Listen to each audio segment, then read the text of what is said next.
বাংলাদেশে একের পর এক হিন্দু খুনের প্রতিবাদে পথে মতুয়ারা। মালদার হবিবপুরের বাংলাদেশ সীমান্তে বিক্ষোভ, ডঙ্কা বাজিয়ে চলে বিক্ষোভ।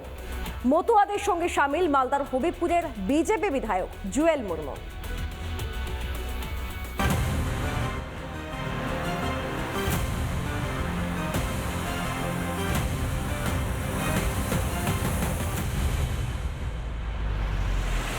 বাংলাদেশে যেভাবে হিন্দুদেরকে এইভাবে নিধন করা হচ্ছে, মেরে ফেলা হচ্ছে, এরই প্রতিবাদ এই ভারত বাংলাদেশ সীমান্ত থেকে আওয়াজ উঠলো, সনাতনীরা গর্জে উঠলো এবং তারা প্রতিবাদ করলো।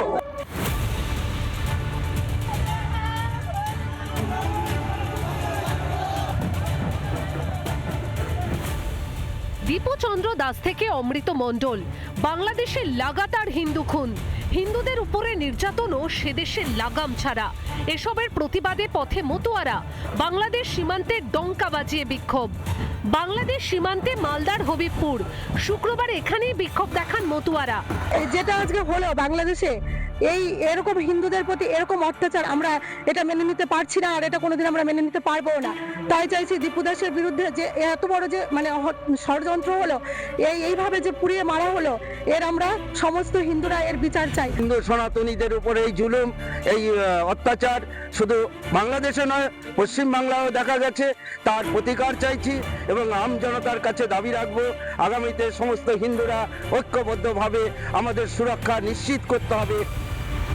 মতুয়াদের গর্জনে উত্তেজনা ছড়ায় হবিবপুরের পান্নাপুর সীমান্তে।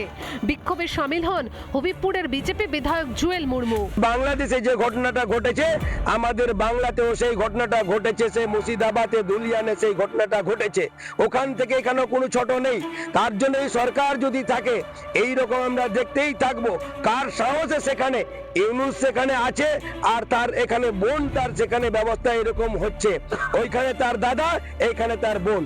ভারত মাতা কি জয়, হিন্দু হিন্দু ভাই ভাই, এইভাবে স্লোগান উঠলো ভারত বাংলাদেশ সীমান্ত হবিবপুর ব্লকের পান্নাপুর এলাকায়।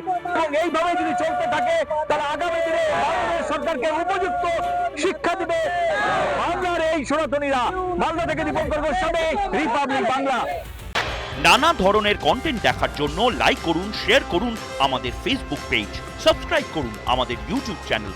পাশাপাশি অন্যান্য ব্রেকিং নিউজের জন্য অবশ্যই চোখ রাখুন রিপাবলিক বাংলায়।